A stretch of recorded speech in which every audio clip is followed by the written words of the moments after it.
फकीर आता तो अम्मा अपने हिस्से की रोटी इसको दे देती। बदले में वो दुआ देता कि अल्लाह तुझे बेटा दे जो तुझे कमा कमा कर खिलाए।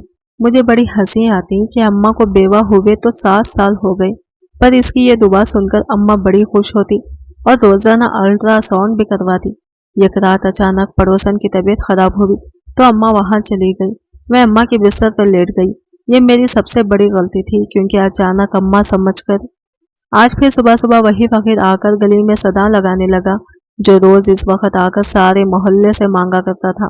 मुझे इस फकीर के आने से सख्त कोफत होती थी, क्योंकि इसके आते ही अम्मा अपने हिस्से की रोटी जाकर इसे दे आती और खुद भूखे रह लेती। पहले ही हम लोग बहुत मुश्किल वक्त काट रहे थे। अब्बा के जाने के बाद से 2 वक्त की रोटी की मुश्किल से नसीब होती थी, और इसमें से भी अम्मा अपना हिस्से की रोटी इसे दे देती। इस फकीर का हुलिया भी मुझे अजीब ही लगता था। बड़े बड़े कड़े हाथों और गले में पहने होते और आंखों में भर भर के सुरमा डाला होता था, जिससे इसकी शक्ल अजीब सी लगती थी। पूरा मोहल्ला इस फकीर को सर आंखों पर बिठाता था, क्योंकि सबका मानना था कि इस फकीर की दुआ में बड़ा असर है, और यही सबसे बड़ी वजह थी जिसकी वजह से मैं इससे इख्तलाफ रखती थी और इसे नापसंद करती थी। जब भी अम्मा इसे अपने हिस्से की रोटी जाकर देती, वो फकीर बदले में कहता कि तुझे अल्लाह बेटा देगा जो तुझे कमा कमा कर खिलाएगा और तेरे दिन फेर देगा। मुझे इस दुआ से फकीर झूठा लगता था, क्योंकि अब्बा को इस दुनिया से गए 7 साल हो चुके थे। मेरा नाम फरीहा है। सब प्यार से मुझे फरी कहते थे। इस सब की फुर्सत में बस मेरे माँ बाप ही आते थे, क्योंकि इनके अलावा मैंने कभी किसी को अपने आस पास कभी देखा ही नहीं था। ना ही मेरा कोई बहन भाई था और ना ही कोई रिश्तेदार। बस मोहल्ले में ही 1-2 दोस्तें थी जो कभी कभी फरी कह लेती थी। जब मैंने थोड़ा होश संभाला और स्कूल जाना शुरू किया, तो अपने दोस्तों को इनके रिश्तेदारों के घर जाता देखकर मैं बहुत उदास होती कि मेरा कोई रिश्तेदार क्यों नहीं है। अम्मा से पूछती तो वो कहती कि मेरा कोई बहन भाई इस दुनिया में नहीं, और तेरे बाप के रिश्तेदार हमसे नाराज हैं। जब मैं थोड़ी बड़ी हुई तो पता चला कि मेरे माँ बाप ने पसंद की शादी की थी, इसलिए इनको घर से निकाल दिया गया था और इनके साथ सारे रिश्ते तोड़ लिए गए थे। मेरा बाप एक मजदूर आदमी था, सारा दिन मेहनत मजदूरी करता था तो हमें शाम को खाना मिलता था। मेरी माँ को पैरों और फकीरों पर बड़ा एतमाद था। वो हर जुमेरात किसी पीर के पास जाती थी और अपने हालात के बदलने की दुआएं करवाती थी। कहती थी पीर साहब ने कहा है कि अगले साल हमारे हालात जरूर बदल जाएंगे और कोई बहुत बड़ी खुशी मिलेगी। मैंने कहा अम्मा, मुझे तो बहन या भाई की खुशी चाहिए। मेरा बड़ा दिल चाहता था कि मेरा कोई छोटा बहन भाई हो जिसके साथ मैं खेलूं कूदूं। खुद अम्मा को भी बेटे की बड़ी आरज़ू थी। मैं 8 साल की थी, मगर अम्मा की इस बात ने कि अगले साल हमें कोई खुशी मिलेगी मेरे दिल में भी उम्मीद जगा दी थी। लेकिन अगले साल खुशी के बजाय वो सानहा हो गया, जिसके बारे में मैंने ख्वाब में भी नहीं सोचा था। मेरा बाप रोज की तरह काम के लिए घर से निकला, मगर वापस चारपाई पर आया। इस वक्त मैं छोटी थी, इसलिए मालूम नहीं हो पाया कि अब्बा को क्या हुआ है। बस इतना याद था कि अब्बा मर गए। हैरत तो मुझे अम्मा पर हुई, जो इतनी बड़ी खबर सुनकर भी सुकून से बैठी रही। मुझे आखिरी बार अब्बा का चेहरा भी ना देखने दिया। मोहल्ले वाले कहने लगे बेचारी बेवा हो गई इतनी सी उम्र में। अब्बा के जनाजे पर मैंने पहली बार अपने घर में लोगों का रश देखा था। किसी के मुंह से सुना था कि मेरे ताया और चिच्चा भी आए थे, मगर उन्होंने बस अपने भाई के जनाजे में शिरकत की और चले गए। मुझे प्यार करना तो दूर की बात, उन्होंने मुझे देखना तक गवारा नहीं किया था। मेरी माँ बिल्कुल खामोश थी, इसकी आंखों से एक आंसू न बहा। मेरे बाप की तदफीन हो गई तो मेरी माँ ने वो मोहल्ला ही छोड़ दिया। अब्बा के जाने के बाद अम्मा का ज्यादा वक्त घर से बाहर गुजरने लगा था। मैं नहीं जानती थी कि वो सारा वक्त बाहर क्या करते हैं।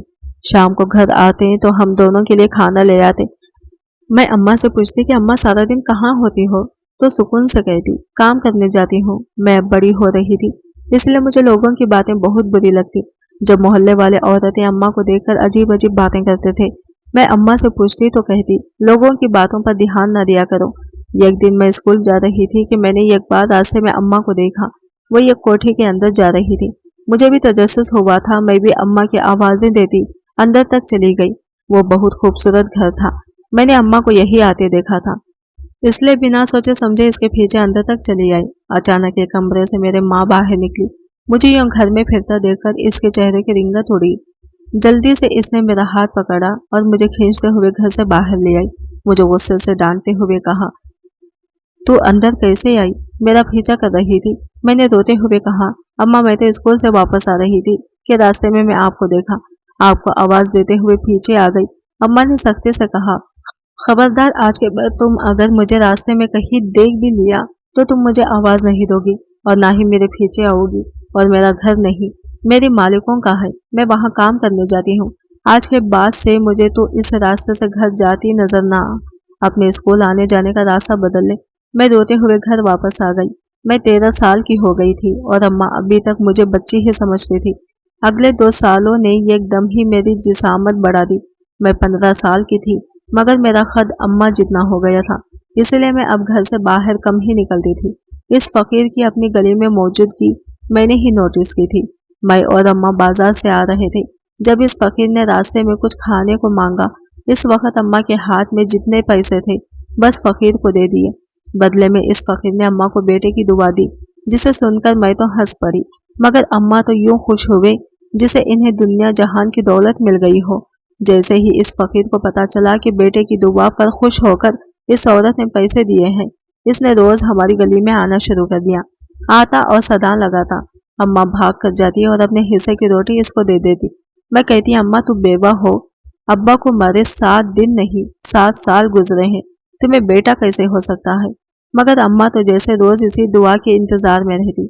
मैंने मैट्रिक करके एक हॉस्पिटल में नौकरी कर ली ताकि अब अम्मा को कामकाज से मना कर दो। एक दिन हॉस्पिटल में मैंने अम्मा को देखा। मैं हैरान हुई। इसके जाने के बाद मैंने डॉक्टर से पूछा ये किस लिए आई थी, तो कहने लगी यह औरत अल्ट्रासाउंड के लिए आई थी। ये सुनकर तो मैं इंतहा शॉक्ड हो गई। मेरा दिल चाहा अपना सर पीट लो। अम्मा को क्या हो गया था जो इस तरह की हरकतें कर रही थी? अपना कमरा भी घर में हर वक्त बंद किए रखती, यहाँ तक कि मुझे भी ना आने देती। मैं कुछ कहती तो अम्मा उल्टा मुझे डांट देती। फकीर के आने पर भागी भागी जाती। बेटे की दुआ पर यूं खुश होती जैसे वाकई में इनको मिल जाना हो। अब हॉस्पिटल अल्ट्रासाउंड करवाने आने का क्या मतलब था? एक सोच मेरे जहन में ये आई कि क्या कहीं अम्मा सच में तो। मैंने जल्दी से लाहौल पड़ी कि ऐसा भला कैसे हो सकता है? बेटा तो तभी पैदा होगा ना जब अम्मा ने शादी की हो। अगर अम्मा चाहती तो शादी कर ही सकती थी। मैंने कौन सा मना किया था जो इसे छुपकर शादी करनी पड़ी थी? लेकिन रोज ही अम्मा अल्ट्रासाउंड करवाने आ जाती। मैं तो शर्मिंदगी के मारे किसी को बताती भी नहीं थी कि ये मेरी माँ है। मेरी समझ में बिल्कुल नहीं आ रहा था कि मैं अम्मा चाहती क्या है, क्यों ये सब करके अपना मजाक बनवा रही हैं। डॉक्टर्स भी हंसते थे कि अजीब औरत है, रोज अल्ट्रासाउंड करवाने आ जाती है।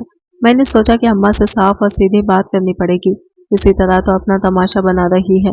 वो मैंने घर जाकर अम्मा के कमरे के दरवाजे पर दस्तक दी और कहा, अम्मा मुझे तुमसे बात करनी है। अम्मा ने बजाय दरवाजा खोलने के अंदर से ही आवाज दी कि अभी कमरे में जाकर लेट जाओ, शाम हो रही है, सुबह बात करेंगे। मैंने कहा, अम्मा दरवाजा तो खोलो, सिर्फ 2 मिनट की बात है।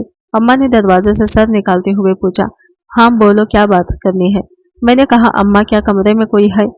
पता नहीं इस सवाल पर अम्मा घबरा गई थी या मुझे लगा था कि वो घबरा गई है। कहने लगी, नहीं तो कमरे में किसी ने होना था, तुम आओ अंदर आकर बात करो। मैं अम्मा के कमरे में चली गई।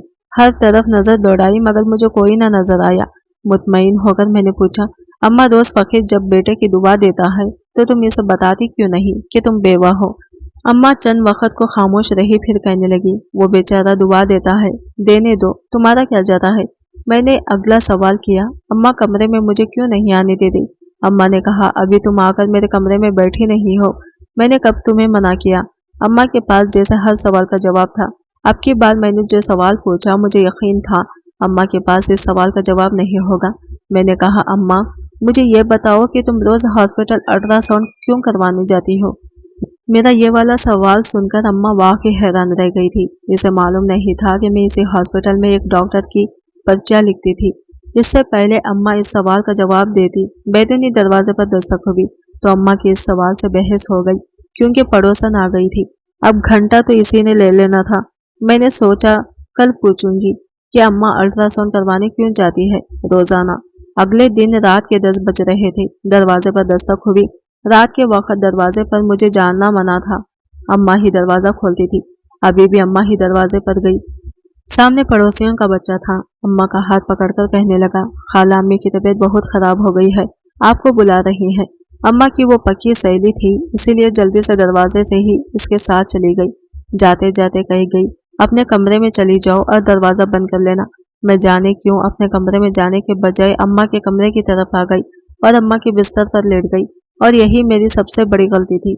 मुझे ऐसा नहीं करना चाहिए था, क्योंकि अम्मा समझकर किसी ने अचानक अम्मा के नाम लेकर मुझ पर से कंबल हटाया था। मेरी चीख निकल गई। कमरे में मुकम्मल अंधेरा था। मैंने जल्दी से उठकर कमरे से बाहर दौड़ लगा दी। मेरी सांस बुरी तरह खराब हो रही थी। मुझे समझ नहीं आ रहा था कि अभी ये मेरे साथ हुआ क्या था। किसी ने अम्मा के धोखे में मुझ पर से कंबल भेज किया था और अम्मा का नाम लिया था। मैं डर कर दरवाजा खोलकर बाहर निकली ही थी कि सामने अम्मा से टकराव हो गया। मुझे इस तरह घबराए हुए अंदाज में देखकर अम्मा भी परेशान हो गई। कहने लगी, क्या हुआ? मैंने सारी तफसील बताई। अम्मा ने सारी बात सुनने के बाद मुझे कहा, फरी तुझे गलत फहमी हो रही है, कमरे में कोई नहीं है। मैंने कहा, नहीं अम्मा, कमरे में कोई था, मैंने खुद किसी की आवाज़ सुनी थी। अम्मा अपने कमरे में गई और 1 मिनट बाद ही मुझे आवाज़ देकर कहा, आकर देख ले, कोई नहीं है यहाँ। मैं डरते डरते अम्मा के कमरे में दाखिल हुई तो वाकई कमरे में कोई नहीं था। अम्मा ने कहा, बस देख लिया, कहा भी था कि कोई नहीं यहाँ, तुम्हारा वहम है। मेरा जहन किसी तौर पर थोड़ी देर पहले हुए वाक़ये को वहम मानने पर तैयार नहीं था। मेरे साथ वो सब हकीकत में बीता था। मैंने सोचा अम्मा को बताने का कोई फायदा नहीं। मैं अपने कमरे में आकर सोचने लगी कि अम्मा के कमरे में जिन भूत तो नहीं, क्योंकि मुझे बड़े अरसे से किसी की मौजूदगी महसूस हो रही थी। मैं अब रोज सुबह 7 बजे घर से निकलती थी और रात के 7 बजे आती थी। अम्मा को मैंने कह दिया कि अब तुम नौकरी नहीं करोगी, इसीलिए वो घर पर रहता था। मैं हॉस्पिटल जाने के लिए गाड़ी में बैठी तो मोहल्ले की एक लड़की मिल गई और मुझे कहने लगी, तुम्हें कुछ खबर भी है कि तुम्हारे घर में क्या चल रहा है? मैंने चौंक कर पूछा, क्या मतलब है इस बात का? क्या चल रहा है मेरे घर में? वो कहने लगी, देखो, बुरा मत मानना, मेरा मकसद तुम्हें सिर्फ सच्चाई से आगाह करना है। पूरा मोहल्ला तुम्हारी अम्मी को लेकर बातें बना रहा है। मैंने बेचैन से पूछा, कैसी बातें? वो कहने लगी, यही कि तुम्हारी माँ ने शादी कर ली है छुपकर। ये सुनकर मैं साकित रह गई। अब मैं इसे क्या बताती कि कल रात के बाद से तो मेरे जहन में भी यही शकुक व शहबात है। कल रात जो आवाज़ मुझे सुनाई दी थी वो मर्दाना आवाज़ थी। मैंने इसको मुस्कुरा कर कहा, फिलहाल तो ऐसी कोई बात नहीं, मगर मैं तो अम्मा को कहती रहती हूँ कि शादी कर लो, मगर वो मानती ही नहीं। इस लड़की की तो जैसे तैसे तसल्ली करवा दी, मगर अंदर ही अंदर में बुरी तरह उलझ कर रह गई थी। मोहल्ले वालों की ज़बानें आप कैसे पकड़ सकते हैं? वो तो बातें कर देते हैं, चाहे बात कोई भी ना हो, वो बात का बतंगड़ बना देते हैं। मैंने कहा, अम्मा आपकी बात मैं कुछ ऐसा करूंगी कि तुम्हें सच बताना पड़ेगा। अगले रोज अम्मा इस फकीर सदा पर रोटी देने बाहर निकली तो मैंने भी इनकी गुफ्तगू सुनने के लिए कान लगा दिए। अम्मा इस फकीर से कह रही थी कि बाबा जी, अभी तक बेटे की खबर नहीं मिली। वो ढोंगी बाबा कहने लगा, मिल जाएगी बच्चा, मिल जाएगी, आज ही टेस्ट करवा, मिल जाएगी। अम्मा इस बात सुनकर बहुत खुश हुई। असल में मैंने ही इस फकीर को खाता कि मेरी माँ से ये कहे। अब अगले का मरहला था। मुझे मालूम था कि अम्मा अब अल्ट्रासाउंड करवाने भागे भागे हॉस्पिटल आएगी। मैंने वहाँ के डॉक्टर को भी अपनी मदद के लिए पहले से कह दिया कि फलां नाम और हुल्ले की औरत आए तो आपने झूठ बोलते हुए इससे कहना है कि वो बेटे की माँ बनने वाली है। मैं जानती हूँ कि यूँ अपनी माँ को बेवकूफ़ अच्छी बात नहीं होती, मगर राज जानने के लिए मेरे पास और कोई रास्ता नहीं था। अम्मा थोड़ी देर बाद हॉस्पिटल चली गई और मैं घर पर रुकी रही। अपने प्लान को पूरा करने के लिए मैंने आज काम से छुट्टी की थी। 2 घंटे बाद अम्मा की वापसी हुई। वो बहुत खुश लग रही थी, इतनी खुश कि इससे खुशी छुपाए नहीं छुप रही थी। घर आई तो मैंने कहा कि अम्मा कहाँ से आ रही हो? बहुत खुश दिखाई दे रही हो, सब खैरियत तो है ना? कहने लगी, हाँ हाँ, सब खैरियत है, बाद में बताऊंगी।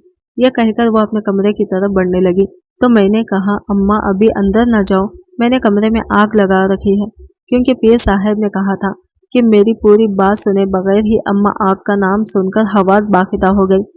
जल्दी से मुझे पीछे धक्का देकर वो कमरे में भागी। मैंने पहले ही धुआं फैला रखा था। मैंने कहा, अम्मा कमरे से बाहर आ जाओ, मैंने हर तरफ पेट्रोल छिड़क दिया है और अब बस तेल लगाने लगी हूँ। आपके कमरे में जिन्नात है, ये सब करने को मुझे पीर साहब ने कहा था।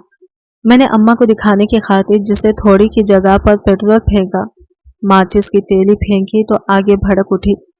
अम्मा हवास बाखिदा होकर अलमारी के पीछे भागी। जल्दी अलमारी को एक जानिब सरकाया तो अलमारी में एक तरफ एक कमरा सा नजर आया। अम्मा आवाज देकर बोली, सुनिए, बाहर आ जाए, इससे पहले पूरे कमरे में आग लग जाए। میں نے फातिहाना अंदाज में खुद को दादी के देखा, कैसे रंगे हाथ पकड़ा मैंने अपनी माँ को, लेकिन अलमारी से बाहर निकलते आदमी को देखा मैं सुन रह गई। मेरे सर पर गोया क़यामत टूट पड़ी। मेरे मुंह से बेइख्तियार निकला, अब्बा आप। अलमारी के पीछे खुफिया कमरे से निकलने वाला कोई और नहीं मेरा बाप था। इसी दौरान अम्मा तेजी से बाहर भागी और बाल्टी भरकर पानी फेंककर वो थोड़ी सी आग बुझाई, लेकिन अब असल आग तो मेरे अंदर जल चुकी थी। 7 सालों बाद अब्बा को यूं सामने देखना, वो भी इस किस्म की सूरत हाल में, मेरे लिए बहुत गैर यकीनी था। मुझे अपनी आंखों पर यकीन नहीं आ रहा था कि वाकई वही शख्स मेरे सामने खड़ा है जिसको मरे 7 साल हो चुके हैं। मुझे यूं गुमसुम से अंदाज में खड़े देखकर अम्मा आगे बढ़ाई और बोली, मैं जानती हूँ कि हमने तुझे धोखा दिया है, तुझसे बहुत कुछ छुपाया है। मैं शर्मिंदा हूँ कि सच इस तरह सामने आ गया, वरना मैं तुझे बताने ही वाली थी। हुआ कुछ यूं कि मैंने और तेरे अब्बा ने पसंद की शादी की थी। हम दोनों एक दूसरे को पसंद करते थे और हम घर वाले हमारी शादी कहीं और करवाना चाहते थे। तुम्हारे बाप के घर वाले काफी अमीर थे, इसीलिए इन्हें एक छोटे घर की बहू मंजूर नहीं थी। तुम्हारे दादा ने हमें कबूल करने से इनकार कर दिया, इसीलिए सब छोड़ छाड़ कर हम दोनों एक नई जिंदगी का आगाज करने शहर आ गए। तुम्हारा बाप बाद में कई बार अपने बाप को मनाने जाता रहा, मगर वो बहुत सख्त दे थे, ना माने। इसमें बड़ी वजह तुम्हारे चिचा और ताया का रवैया था। वो चाहते ही नहीं थे कि मैं और मेरा शौहर इस हवेली में रहें। हमें बेदखल करवाने के लिए वो अपने बाप के कान भरते रहते थे कि कभी भी इनको माफ ना करना। तुम्हारे बाप के खानदान एक अजीब रिवाज था कि जायदाद में सिर्फ लड़कों को ही हिस्सेदार बनाया जाता। तुम्हारे ताया की 2 लड़कियां थी और चिचा की भी एक बेटी थी। बेटा किसी का नहीं था कि साल गुजर गए। आखिर तुम्हारे दादा का दिल नरम हुआ और उन्होंने तुम्हारे बाप को कहा, बेटा पैदा कर दो और मेरा पोता लेकर आओ, मैं इस दिन तुम्हें माफ कर दूंगा। ये खबर दूसरों के लिए अच्छी साबित नहीं हुई थी, क्योंकि इस तरह आदि की ज्यादा जायदाद तुम्हारे बाप के पास चली जाती। अम्मा यहाँ तक कहानी सुनाकर चुप हुई और अब्बा को कहा, आगे आप बताइए कि क्या हुआ। अब्बा कहने लगे, मेरे भाइयों को यह गवारा न हुआ कि कहीं मैं बेटा पैदा करके अब्बा की माफी और आधी जायदाद न ले उड़ूं, इसीलिए उन्होंने मेरे खिलाफ साजिशें शुरू कर दी।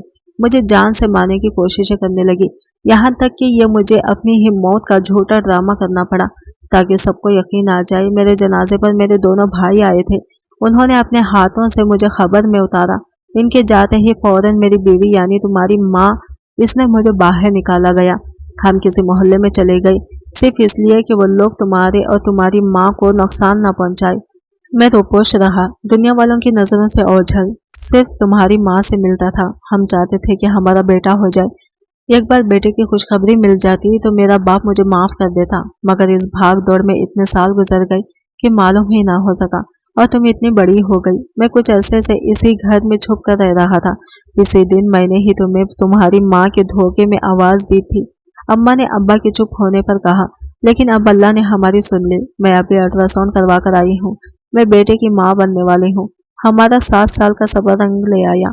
अम्मा और अब्बा की बेतहाशा खुशी देखकर मैं दिल में इंतहाई शर्मिंदा हुई कि मैंने ही डॉक्टर को ये झूठ बोलने को कहा था। मैं सुबह हॉस्पिटल ड्यूटी पर गई तो वो डॉक्टर जिसको मैंने ये सब कहने को कहा था, मुझे कहने लगी, यार दरअसल कल मैं खुद नहीं आ सकी, खानदान में इमरजेंसी हो गई थी। तुम्हारी अम्मा कल आई थी क्या? मैंने चौंक कर सर उठाया। अगर वो कल नहीं थी तो इसका मतलब था कि किसी और डॉक्टर ने अम्मा को चेकअप किया था और वो खबर सच्ची थी। मेरी माँ सच में बेटे की माँ बनने वाली थी। मैं इसी वक्त सिजदे में गिर गई। मैं तो कल से अम्मा और अब्बा से नजरें नहीं मिला पा रही थी कि जब उन्हें पता चलेगा कि मैंने झूठ बुलवाया था वो ये क्या सोचेंगे, मगर खुदा की कुदरत ये सच हो गया। मैं बहुत खुश हुई। घर जाते हुए मैंने मिठाई खरीदी क्योंकि अब हमारे दिन फिरने वाले थे। जैसे ही मेरा भाई पैदा होता हम इसे लेकर गाँव जाते और दादा को सारी साजिशों से बाखबर करके इनको इनका वारिस दिखाते, जिसके लिए मेरे माँ बाप ने 7 साल की अजियत सही थी। बाद में यही सब हुआ। दादा ने अपने दूसरे बेटों को सजा के तौर पर इनके हिस्सों से महरूम कर दिया और माफी भी मंगवाई। मेरा भाई ही इनकी जायदाद का इकलौता वारिस ठहरा। आज की वीडियो कहानी आपको कैसी लगी कमेंट करके जरूर बताएगा, और वीडियो अच्छी लगी है तो लाइक शेयर जरूर कीजिएगा। हमारे चैनल को सब्सक्राइब करें फ्रेंड्स। मिलते हैं अगली न्यू वीडियो के साथ, तब तक के लिए बाय बाय, टेक केयर, अल्लाह हाफिज।